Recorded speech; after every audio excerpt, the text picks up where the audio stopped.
Hola, muy buenas noches. Bienvenidos a Conclusiones. Les saluda María Alejandra Requena, hoy por Fernando del Rincón. En el programa de hoy vamos a estar hablando del gobernador de Nueva York, Andrew Cuomo, quien, según fuentes, está dispuesto a dar la pelea, a pesar de que miembros de su propio partido, el Partido Demócrata, y hasta el presidente Joe Biden, piden que renuncie tras la investigación de la Fiscalía que encontró que Cuomo acosó a varias mujeres. Pero hoy también vamos a estar hablando de Perú, porque el defensor del pueblo le hizo un pedido al presidente Pedro Castillo, que no limite la libertad de prensa y que revalúe las designaciones ministeriales para que no se agudice la polarización en el país. Pero además, entre otros temas, hablaremos del planeta, porque según expertos tenemos, escuchen bien, 0 años, sí, 0, para evitar un cambio climático catastrófico. Pero antes, si les parece, vamos a ver lo que está pasando no solo en Estados Unidos, sino en el mundo, la pandemia del COVID-19.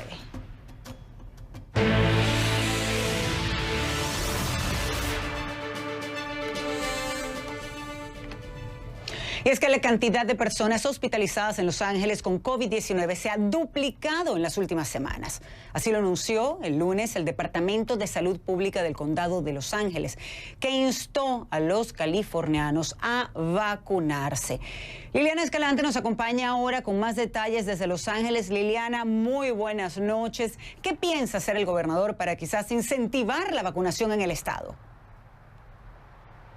María Alejandra, la información ha llegado del Departamento de Salud Pública del Condado de Los Ángeles, porque es aquí en donde se está sintiendo más este aumento. Y les voy a dar unas cifras para que tengamos una idea de cómo está subiendo esto o aumentando el número de casos de coronavirus y también de hospitalizaciones, que es la preocupación de hoy. Vamos a comenzar. Hoy, por ejemplo, 9 de agosto, hay 1,437 personas hospitalizadas por coronavirus. El 26 de julio, María Alejandra, habían 745 personas hospitalizadas por coronavirus. Los casos han ido aumentando desde el 15 de junio, cuando el Estado reabrió su economía completamente. En ese entonces habían 218 personas hospitalizadas por coronavirus.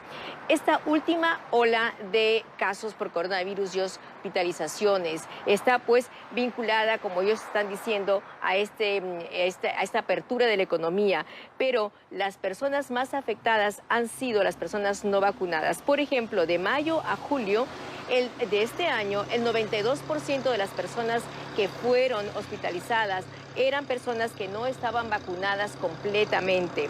Bárbara Ferrer, la directora de la Salud Pública del Condado de Los Ángeles, ha dicho que esta situación es preocupante y que con la efectividad de las vacunas, esto podría disminuir, y sobre todo en esta época que se considera una época de bastante contagio, ¿no? De alta predisposición a los contagios.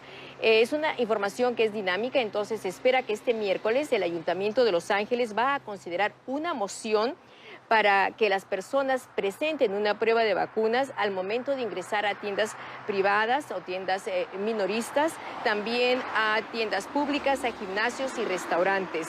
De esta manera va a ampliar una orden que ya se ha dado en Nueva York.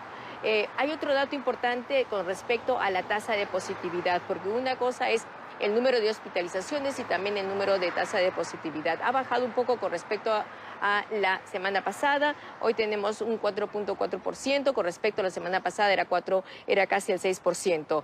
Hoy hay 2.919 nuevos casos, un total en lo que es del estado en general de del condado de Los Ángeles, 1.329.262. Así las cosas, María Alejandra, hay preocupación entre las autoridades de salud pública por este aumento, ¿no? Y por el aumento tanto de casos como también de hospitalizaciones. Y Liliana, el problema sigue siendo, porque lo han dicho así las autoridades de salud, lo ha dicho también la Casa Blanca, es que muchas personas no se quieren vacunar. El problema no es la reapertura de la economía. De hecho, la Casa Blanca ha dicho que no se espera una nueva cuarentena, un nuevo lockdown, pero sí se tienen que vacunar. Escuché a un experto en salud que decía que si comparábamos con respecto al Reino Unido, porque muchos pensaban que iba a suceder lo mismo con esto de la variante Delta, el pico nosotros estamos por encima del pico del Reino Unido, un 300% más, y en Estados Unidos no se ha llegado todavía a ese pico. Eso es parte de lo que decía este experto, y una de las formas de evitar que eso siga aumentando es precisamente vacunarse y utilizar la mascarilla. Así que estaremos atentos a lo que pase, por supuesto, en California. Muchísimas gracias, Liliana Escalante. Muy buenas noches, cuídate. Buenas noches.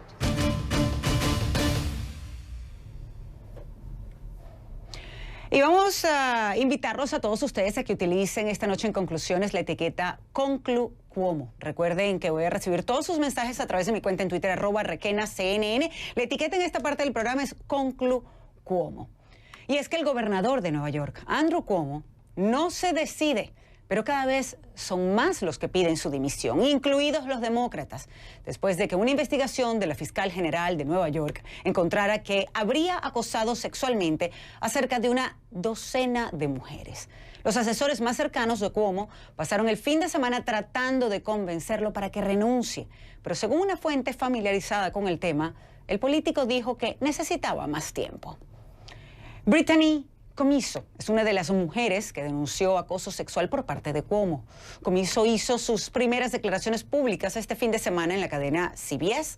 Cuando le preguntaron por qué había denunciado a Cuomo, su respuesta fue contundente. Dijo: fue lo correcto. El gobernador debe rendir cuentas. La investigación de la fiscal recoge, entre otros incidentes, uno en la mansión del gobernador, en el que Cuomo supuestamente habría metido la mano debajo de la blusa de Comiso y le habría agarrado el pecho. Así narraba ella lo que sucedió. Adelante. Then they started to be hugs with kisses on the cheek. And then there was at one point a hug. And then when he went to go kiss me on the cheek, he quickly turned his head and he kissed me on the lips. What did you say? I didn't say anything.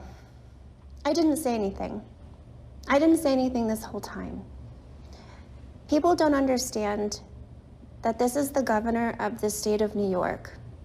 There are troopers that are outside of the mansion, and there are some mansion staff. Those troopers that are there, they are not there to protect me. They are there to protect him. Ahí lo tienen parte de lo que dice esta denunciante. Ahora, Cuomo pierde cada vez más apoyo.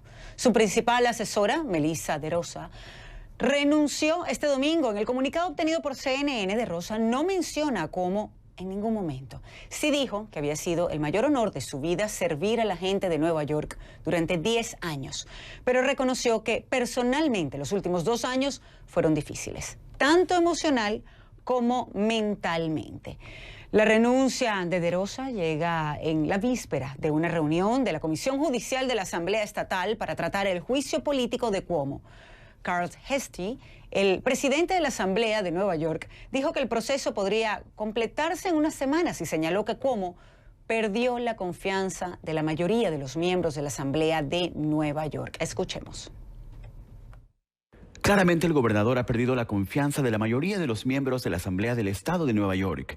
El informe de la fiscal general expone en penoso detalle las distintas instancias y maneras en las que él supuestamente acosó a los empleados de la Cámara Ejecutiva y les creó un ambiente de trabajo hostil, así como también a otras personas que tuvieron contacto con él. Estoy destrozado. Permítanme ser muy claro, nadie debería tener que soportar el tipo de comportamiento detallado en el informe de la fiscal general. ¿Y qué dice Cuomo? Pues él ha negado las acusaciones en reiteradas ocasiones y la semana pasada aseguró que nunca tocó a nadie de manera inapropiada o hizo insinuaciones sexuales impropias. De todo esto voy a hablar el día de hoy con mi primera invitada.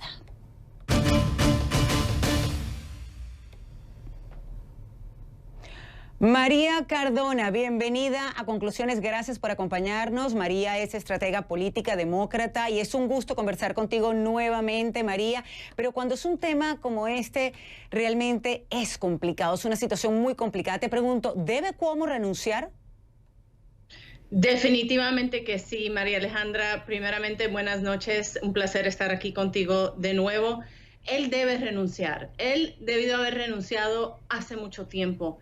Hay demasiadas acusaciones demostrando un patrón horrible, pésimo, del acoso sexual hacia muchas de las mujeres que estaban a su alrededor. El hecho de que el informe de la fiscal general salió y fue un informe fatal para el gobernador. Irónicamente, cuando estas acusaciones empezaron a salir públicamente, él le rogó al público, le rogó a los residentes de Nueva York que esperaran hasta que se terminara la investigación, que esperaran hasta que saliera el informe de la fiscal general, que por favor no formaran opinión hasta ver ese reporte. Pues ya tenemos el reporte completo y es pésimo. Ese señor, si quiere salvar algún pedacito positivo de su legado, porque sí ha sido alguien que ha servido en posiciones públicas casi la mayoría de su vida, pero todo eso se va a borrar completamente si él sigue peleando y negando que él actuó de la manera en que se presenta en este informe horrendo. Él debe salir, renunciar, pedir disculpas, pero pedirlas verdaderamente y tratar de ir a recuperarse de alguna manera. María, ¿por qué no lo ha hecho hasta ahora si, según fuentes familiarizadas con el tema, le han pedido que renuncie? El propio presidente Joe Biden lo dijo públicamente. Mira, hay unos rasgos muy feos dentro de muchos políticos hombres que se creen intocables. Y desafortunadamente eso lo está demostrando, que es un gran rasgo que tiene el gobernador Andrew Cuomo. Él se cree que él es el más poderoso. Él se cree que ya sea por quien él ha sido, ya sea por su nombre, que como tú sabes, él es una dinastía, ¿verdad?, en la política de Nueva York y en la política nacional. Yo creo que él se ha creído alguien que puede hacer lo que le dé la gana.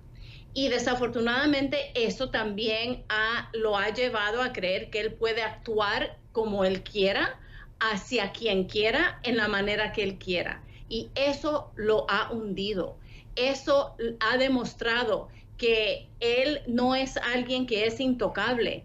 Mira, quizás no va a ser mañana ni la semana entrante, pero este juicio político del cual tú hablabas anteriormente se va a llevar a cabo y lo van a sacar, lo van a votar de allí. Va a ser una escena bien fea si él no se da cuenta cuál va a ser ese futuro. Él debe, ya basta, debe irse pacíficamente, de nuevo, pedirle disculpas al pueblo de Nueva York, definitivamente a las 11 mujeres quien él describe este informe que él acosó sexualmente, y tratar de ir a recuperar su legado de alguna manera, si es posible en este momento. Sí, es que se puede recuperar, y vamos a hablar de este posible juicio político, pero tocaste un tema importante, y es que se cree invencible. Pero ¿cómo no se va a creer invencible cuando hemos visto, por ejemplo, el caso de Donald Trump, del expresidente Donald Trump, que fue acusado por más de 20 mujeres? O recordemos también al expresidente Bill Clinton. Y pues salieron airosos de estas acusaciones. Sí, mira, eso es parte del problema, ¿verdad? Tenemos primero la historia. Y segundo, ese sentimiento de machismo que existe desafortunadamente todavía dentro de muchos políticos, y especialmente los políticos de cierta edad, ¿verdad? Te aseguro que hoy día, si lo que salió en contra de Bill Clinton hubiera salido de otro político que está también haciendo campaña para presidente de Estados Unidos, como lo hizo él en el 1992, él no hubiese sobrevivido eso hoy día. Los tiempos han cambiado, María Alejandra, y los tiempos han cambiado de una forma en que ya este tipo de acusación, con tanta evidencia de que él actuó de una manera no solamente inapropiada, pero posiblemente criminal, eso ya no se acepta. El movimiento de Me Too, que lo hemos visto en los últimos años, que ha crecido y se ha fortalecido, se ha puesto muy fuerte. Estamos ahora en una era donde a las mujeres se le creen, especialmente si salen no solamente una, sino 2, 3, 4, 11. En el caso de Donald Trump, 20. Ahora bien, como tú dijiste, Donald Trump, eso no fue hace 20 años o 30 años como lo de Bill Clinton. Eso fue en los últimos 4 años. y él nunca sufrió nada. Yo creo que desafortunadamente hemos visto también una diferencia política entre cómo tratan los partidos políticos este tipo de acusación y este tipo de incidentes. Y para mí el Partido Demócrata son los que hemos demostrado que no le vamos a permitir esto a nadie, ni a un republicano se le debe permitir, ni a un demócrata. Y hemos visto que nosotros mismos hemos sacado a nuestros senadores, por ejemplo, a Al Franken, el ex senador de Minnesota, que también tuvo varias acusaciones en contra de él, lo sacaron, se vio obligado a renunciar. Ahora, hay muchos todavía descarados, mayormente dentro del Partido Republicano, que no piensan que esto es de gran cosa, y sí lo es. Yo pienso que ya hoy día cualquier político que está en esta posición de poder no van a poder sobrevivir este tipo de acusación, y esto es la realidad con el gobernador Cuomo. María, no solamente el proceso político, de juicio político, el que se puede enfrentar, como pudiera también verse, pues, enfrentar cargos criminales. ¿Crees que se llegue a eso? Es muy posible. Ya vimos que ya empezaron ese proceso de acusarlo de una situación criminal, ¿verdad? No solamente civil. Y yo creo que eso es una de las cosas que el gobernador Cuomo tiene que entender, que no es solamente ahora, él no está enfrentando una situación de acusaciones civiles, sino de acusaciones criminales. Y otra vez, estamos en tiempos diferentes. Esto ya no se va a poder sobrevivir. Y te diría otra cosa, María Alejandra. Si el gobernador Cuomo de verdad se considera como alguien que ha servido al público y que está comprometido al bienestar público y al bienestar de sus constituyentes en Nueva York, pues mire, gobernador, todos los minutos que usted sigue en la mansión de la gobernación, usted le está haciendo daño a sus propios constituyentes, a los propios residentes del gran estado de Nueva York. Está haciendo que se gasten recursos, está haciendo que estas pobres muchachas que han salido en su contra sigan sufriendo en el ojo público, porque tú sabes muy bien que no es fácil salir a estas mujeres salir y hacer este tipo de acusación. No, más bien cuesta mucho, son valientes, y sobre todo cuando, en este caso, y hay que decirlo, si se comprueba que todo esto es verdad, así como dijo la Fiscalía, como dijo este informe, en que sí había razones para creer que le había acosado sexualmente a estas mujeres, pues sencillamente sea demócrata, republicano, quien sea, pero que pague por lo que hizo. María, gracias por acompañarnos, encantada de conversar contigo como siempre. María Cardona, estratega política demócrata. Muchas gracias, buenas noches. Y cuando regresemos, las cámaras de CNN grabaron imágenes inéditas de los restos arqueológicos centenarios hallados debajo de la Catedral de la Ciudad de México. Esto y más, aquí en instantes.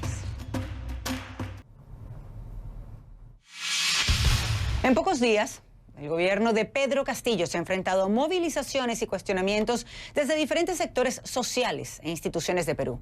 Jimena de la Quintana nos cuenta más. Hola, sí, buenas noches. La Defensoría del Pueblo este domingo emitió un comunicado. La Defensoría está encabezada por el doctor Walter Gutiérrez, que dice lo siguiente. Dice: el gobierno debe cesar todo acto que limite la libertad de prensa. La Defensoría en este comunicado cuestiona acciones, y cito, tales como impedir la presencia de los medios de comunicación y obstaculizar el libre despliegue de la prensa para cubrir actividades públicas. Igualmente, dice la Defensoría, grave es que el presidente del Consejo de Ministros desarrolle discursos contra los medios de comunicación. Imputarle a los medios una actitud obstruccionista, dice este comunicado, no se condice con el perfil democrático que debe tener el portavoz del gobierno. Cito un último párrafo que creo que es importante. Dice la Defensoría: las conductas descritas no solamente son antidemocráticas, sino también constituyen vulneraciones flagrantes a la Constitución. Por ello, resulta inaceptable que, siendo el gobierno quien deba garantizar la libertad de expresión e información en nuestro país, sea el que lo ponga en riesgo. Esto es lo que dice básicamente el comunicado de la Defensoría. Creo que es importante decir que si bien Palacio de Gobierno ha estado comunicando las actividades oficiales del presidente de la República, Pedro Castillo, los medios no hemos tenido acceso a estas actividades oficiales. Cito algunas, por ejemplo, la juramentación del gabinete presidencial, la transferencia de los cargos ministeriales. Hace poco también se dio la ceremonia para el reconocimiento, donde se reconoció a Pedro Castillo como el jefe supremo de las Fuerzas Armadas. Quien accedió a estos eventos fue el canal o TV Perú, que es el canal del Estado, pero los medios de comunicación, el resto de medios de comunicación, no tuvimos acceso a estos eventos. Nosotros le escribimos un correo, nos dirigimos a Palacio de Gobierno como CNN preguntándoles por qué es que no teníamos acceso a estos eventos y se nos contestó lo siguiente: son informados, se nos dijo que las actividades del presidente son informadas a todos los medios de comunicación a través de los canales oficiales. Sin embargo, lo que no se nos respondió fue el por qué, como les decía, no se ha permitido hasta el momento el ingreso de la prensa. Hubo una última actividad que fue la vacunación del presidente de la República, donde sí ingresó la prensa, pero el presidente no respondió ninguna pregunta. Se refirió durante algunos minutos a los medios de comunicación y luego se retiró. Termino con esto. El Instituto de Prensa y Sociedad, IPIS, denunció en un comunicado hace pocos días lo mismo. Dijo que el presidente Castillo ha limitado la cobertura de la prensa en actividades oficiales, y lo mismo dijo en su momento la Sociedad Nacional de Radio y Televisión. Regreso con ustedes. Muchas gracias, pero pasemos ahora a México, porque las cámaras de CNN pudieron captar, como no se había visto antes, imágenes de los restos arqueológicos hallados bajo la catedral de la capital mexicana. En el lugar hay una famosa torre de cráneos humanos, posiblemente construida antes de la caída de la Gran México Tenochtitlán. Hace ya 500 años estamos hablando de esto, y Rey Rodríguez es quien nos trae todos los detalles. Adelante.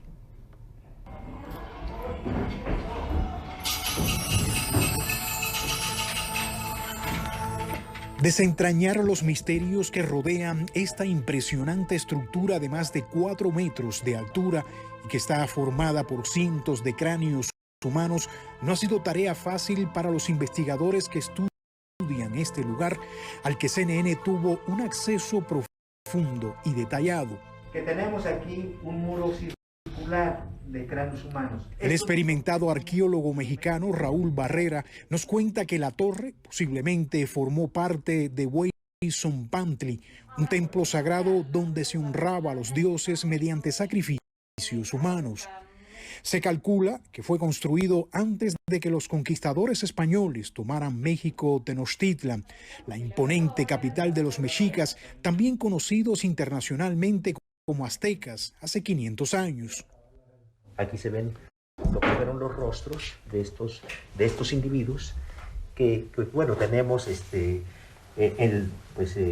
hay individuos del sexo masculino, hay mujeres y también menor porcentaje de niños, también hay algunos cráneos de niños. Para Barrera, este es uno de los hallazgos arqueológicos más importantes de los últimos tiempos y tal vez un referente en el estudio del culto al sacrificio humano, una costumbre religiosa entre los mexicas.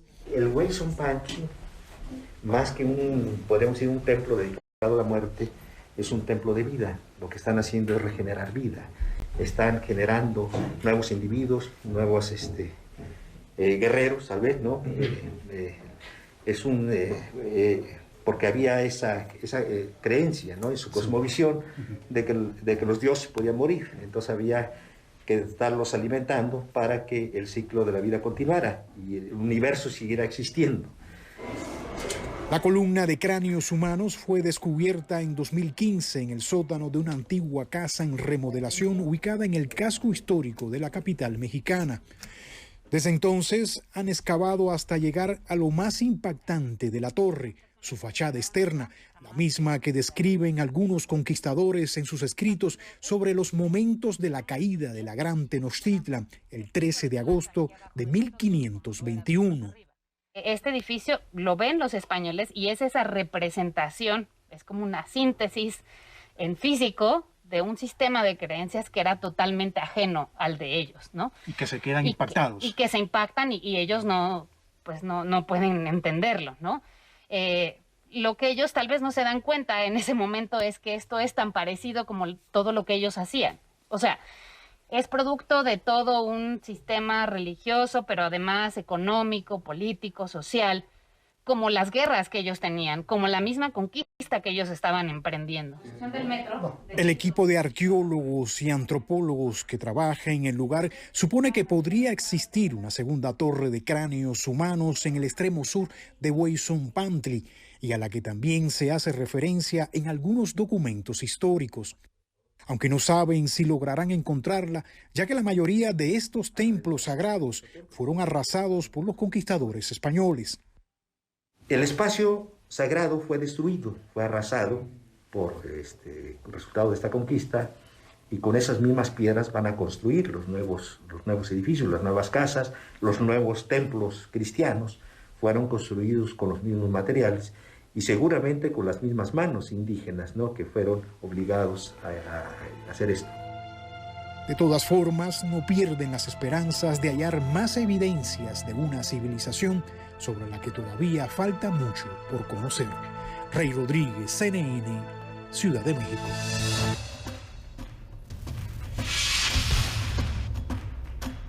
Y cuando regresemos, señores, se termina el tiempo para evitar cambios climáticos catastróficos que cambiarían la vida tal y como la conocemos. Les contamos más en minutos. La policía de Nicaragua detuvo al ex diplomático Mauricio José Díaz, quien también es dirigente del partido opositor Ciudadanos por la Libertad, cancelado por el gobierno. Las autoridades dijeron que Díaz Dávila fue detenido por realizar actos que supuestamente menoscaban la independencia, la soberanía y la autodeterminación, además de demandar, exaltar y aplaudir la imposición de sanciones contra el Estado de Nicaragua, sus ciudadanos, y también de lesionar los intereses supremos de la nación. El partido reclamó en su perfil de Facebook la liberación inmediata del ex diplomático y el respeto a la integridad física al considerar que fue detenido arbitrariamente. CNN está buscando la reacción de los abogados de Díaz Dávila, pero aún no hemos recibido respuesta.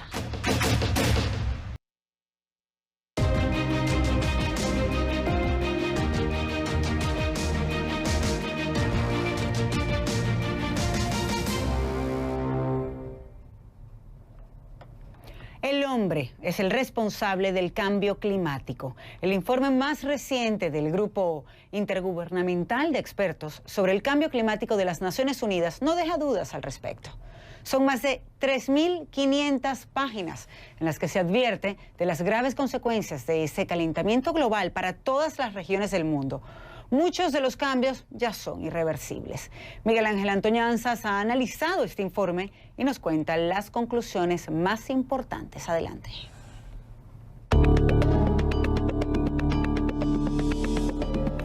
Incendios que arrasan los bosques en Turquía, en Grecia, sequías que aceleran el riesgo de más incendios en California o en México.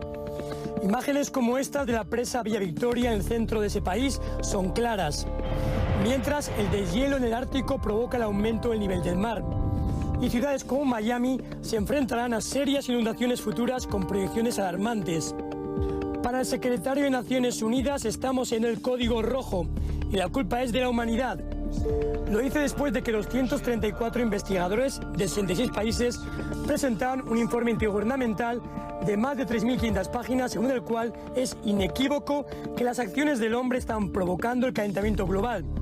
Y no solo eso, lo está haciendo a un ritmo mucho más acelerado de lo que se pensaba. Desde los llamados niveles preindustriales, que comprenden los años de 1850 a 1900, el planeta se ha calentado 1,1 grados Celsius y ahora se acerca al 1,5 grados, el límite que aceptaron los firmantes de los acuerdos de París. Porque más allá de ese aumento, dicen los expertos, el sistema climático comenzará a ser irreconocible. El informe advierte además que el impacto climático severo que sufrimos se va a agravar con cada aumento de la temperatura. Algunos efectos del calentamiento global son irreversibles. El deshielo de los glaciares va a continuar. El nivel del mar seguirá subiendo hasta bien entrado el siglo XXII. lo que provocará que continúen y se agraven las inundaciones, que además serán más frecuentes. Es muy claro el informe en hablar realmente de cuáles son las alteraciones de los patrones meteorológicos que cada vez van a ser más frecuentes y más graves. Las tormentas más severas, las sequías intensas y prolongadas, las temperaturas más y más extremas. Including at COP26. Y eso que el lenguaje del informe es conservador en sus conclusiones, ya que para llegar a un consenso se rebajan las estimaciones más alarmantes de algunos científicos. Pero todavía hay esperanza, es lo que dice el secretario de Naciones Unidas, Antonio Guterres, quien ha pedido la combinación de esfuerzos internacionales y cuenta con los líderes de los gobiernos y los accionistas de las grandes compañías para que en la próxima conferencia del cambio climático de la ONU se tomen decisiones sin dilación. Llamada COP26, esta conferencia, que tendrá lugar en Glasgow en noviembre, deberá decidir si se mantiene la primacía del crecimiento económico infinito o se ataja de verdad el calentamiento global de una tierra a la que se le agota el tiempo. Miguel Ángel Antoñanzas, CNN, Atlanta.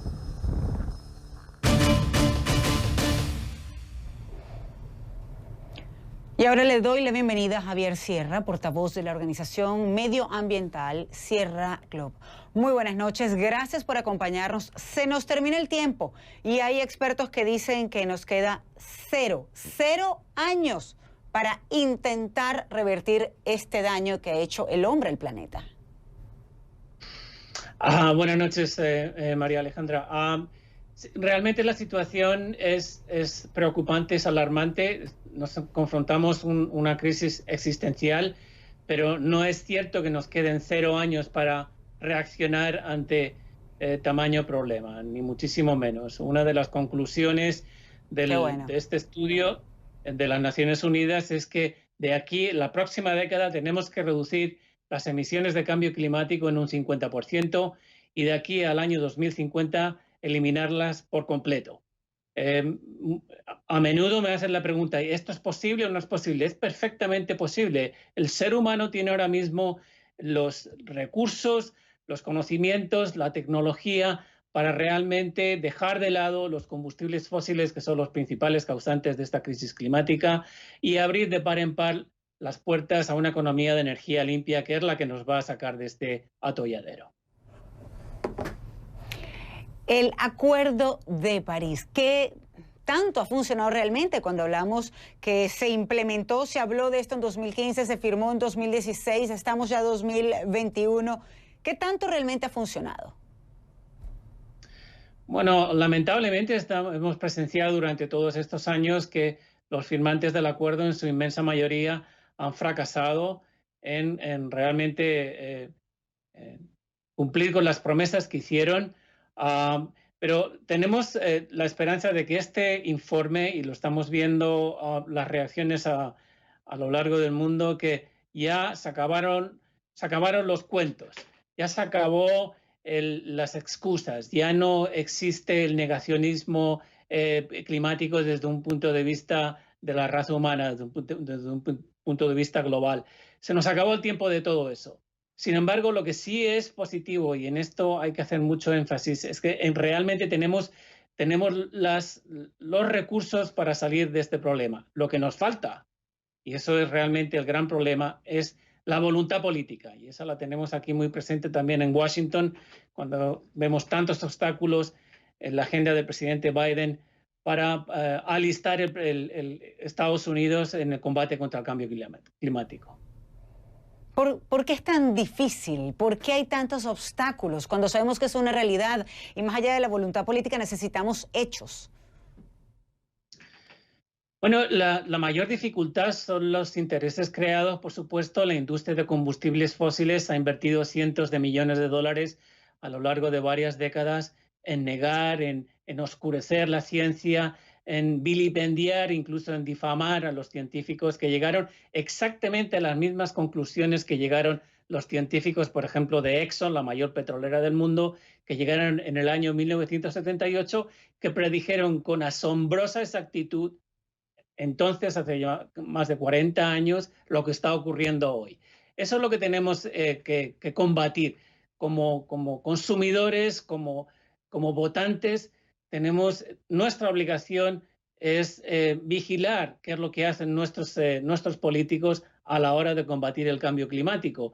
No solamente nos lo debemos a nosotros mismos como sociedad, sino se lo debemos a nuestros hijos y a nuestros nietos, que son los que realmente van a pagar las consecuencias si no tomamos las medidas adecuadas. Hay que exigir a nuestros políticos, a nuestros líderes que realmente hagan algo.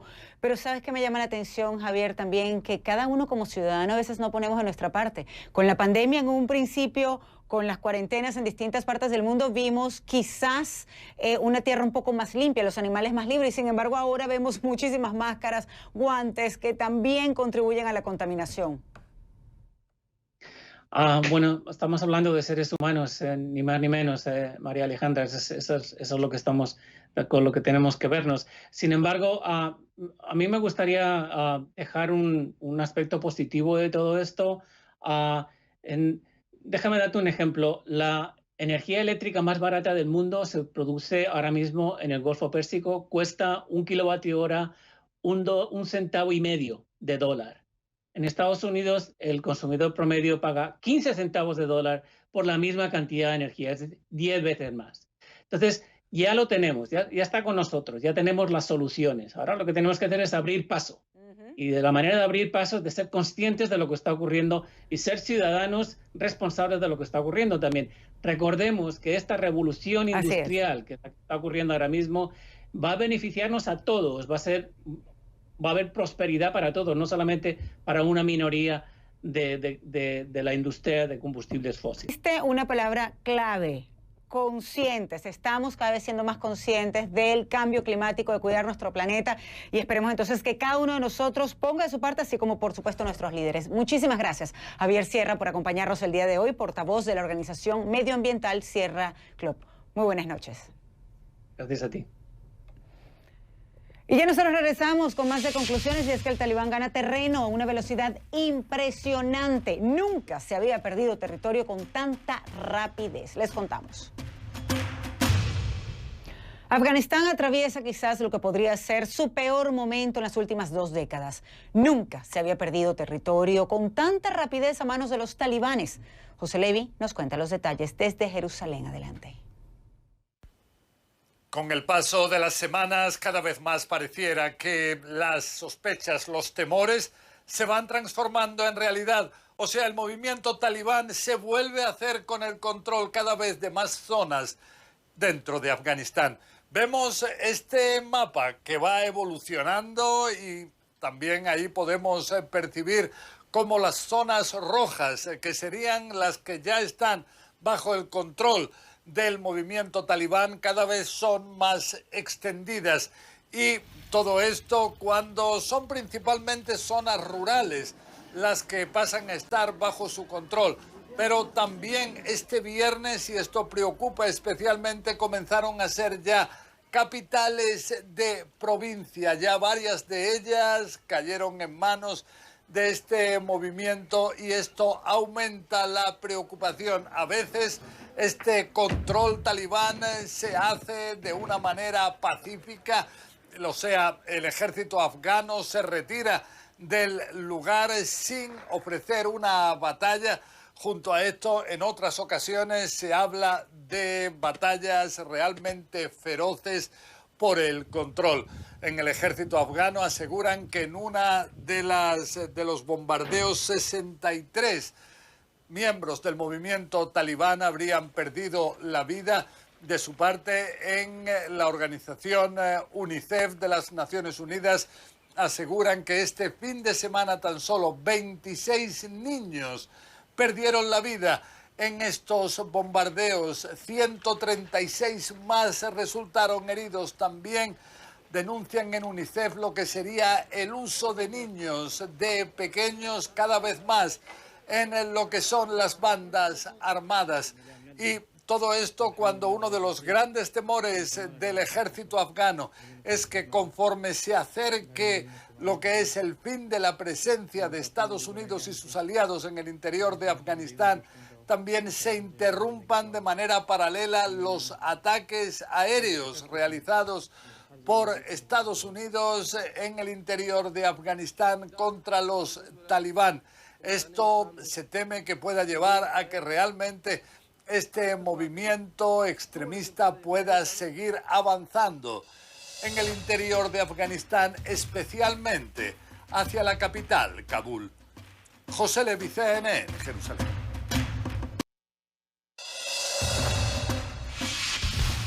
Con la etiqueta Conclu Planeta nos dice Alex Mauricio Cepeda: sabemos que el calentamiento global es una emergencia, pero a los políticos no les importa, porque las campañas son financiadas por las corporaciones, fossil fuel, por eso los políticos no hacen nada, están vendidos a los grandes intereses. Gracias por tu comentario y regresamos con más. Hasta aquí Conclusiones. A ustedes, muchas gracias y buenas noches.